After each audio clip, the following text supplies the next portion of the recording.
ओम नमः श्रीदेव्याम। जय बोले महावीर भगवान की जय। जो कड़वी ना हो भला वो साँच कैसी, जो तपती ना हो भला वो आँच कैसी। कौन आकर गिरता नहीं इस भूखी धरा पर, जबकि जिंदगी मिली है सभी को कांच जैसी। प्रिय आत्मन, हमारी यात्रा प्रारंभ हुई।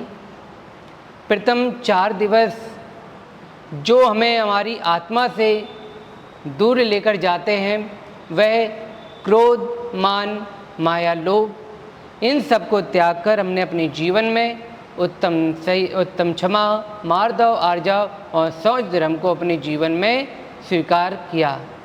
अब हम पूरी मजबूती के साथ एक पूरी आत्म इच्छा के साथ कह सकते हैं कि जो सत्य का देवता है उसको हम अपने आत्मागन में जरूर स्थापित कर लेंगे। क्यों? सत्याचरण ही ईश्वर की पूजा है।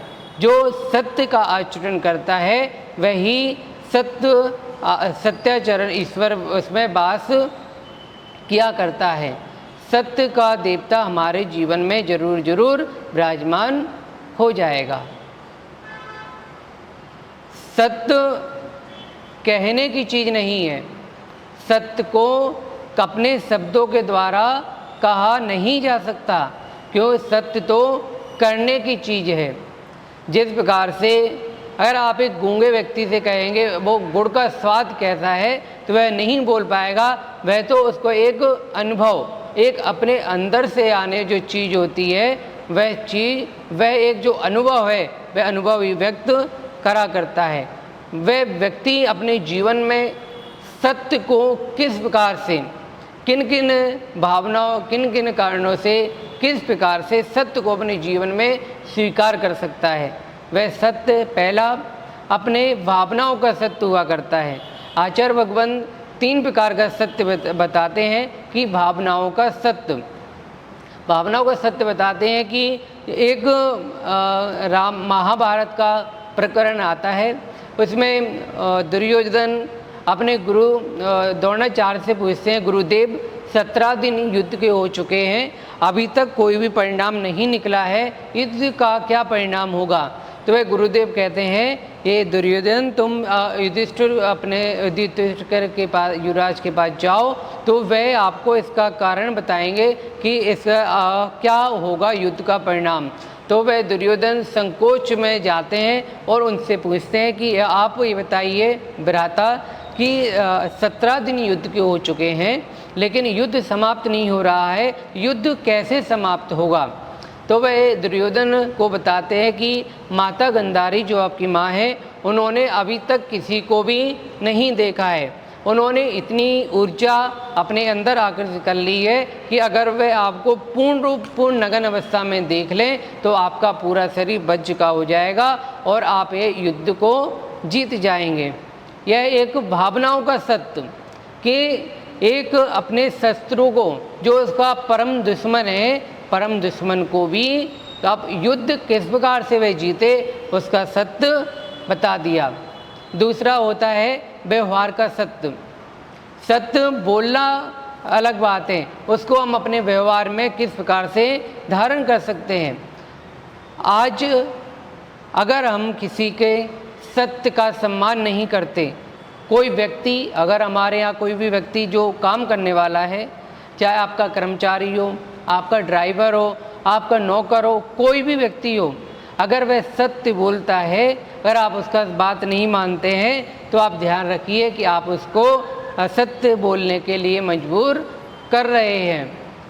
व्यवहार का सत्य। हम यात्रा करते हैं, हमारा बच्चा 2 साल का हो, 3 साल का हुआ करता है, 4 साल का हुआ करता है, लेकिन उसका टिकट ना कटवाना पड़े तो कहते हैं जी नहीं जी ये तुम्हारा अभी तो 8 साल का है जी, अभी ये छोटा है, अभी तो इसका 5 साल का ही हुआ है। बोलते जी इसकी हाइट तो बढ़ गई। बोले नहीं, ये कॉम्प्लेन पीता है तो इस कारण से इसकी हाइट बढ़ गई है।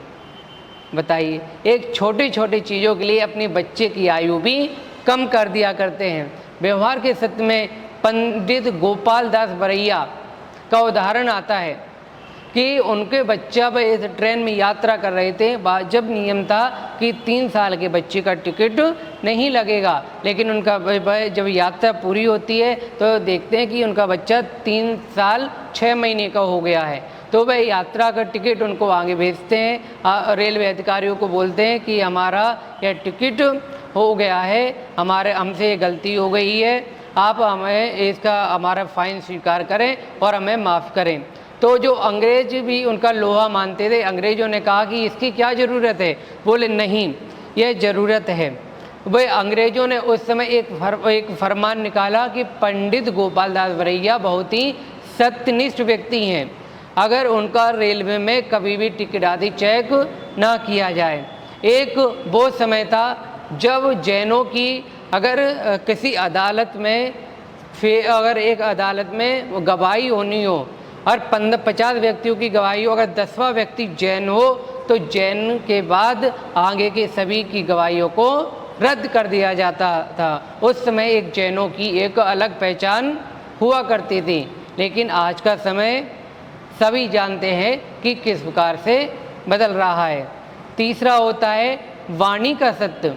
आज का समय कहता है कि हमें हित मित प्रिय, जो हमारी वाणी है वह हमें हित मित प्रिय, जो सभी का हित करने वाली हो, सभी से मीठा बोलना चाहिए।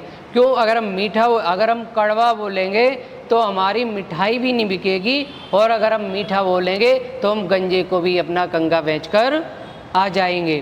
तो हमें अपनी वाणी में हित मित प्रिय बोलना चाहिए।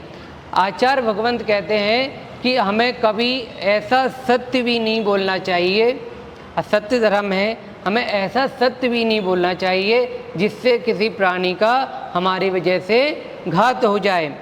एक संत विराजमान है करुणा के धारी, एक बहेला एक शिकारी आता है, पक्षी को पकड़े हुए है, वह देखता है कि ये संत समताधारी सत्यवृत्ति हैं, अगर ये सत्य बोलेंगे तो ये सत्य ही बोलेंगे। वह देखता है कि उसको पक्षी है वह जिंदा है, वह देखता है कि अगर इन्होंने संत ने बोला कि ये पक्षी मर गया है, यह पक्षी मरा हुआ है, तो मैं इसका गर्दन दबा दूंगा और कहूँगा देखो जी अभी तो ये जिंदा था, मैंने मार दिया। और अगर ये कहेंगे जी मरा हुआ है तो मैं इसको छोड़ दूंगा और वह उड़ जाएगा और कहेगा अभी तो ये जिंदा ही था। तो वे संत उसको बोलते हैं, कहते हैं कि ये पक्षी तो मरा हुआ है, वह बहेलिया उसको छोड़ देता है और इस प्रकार से उस पक्षी की रक्षा हो जाती है।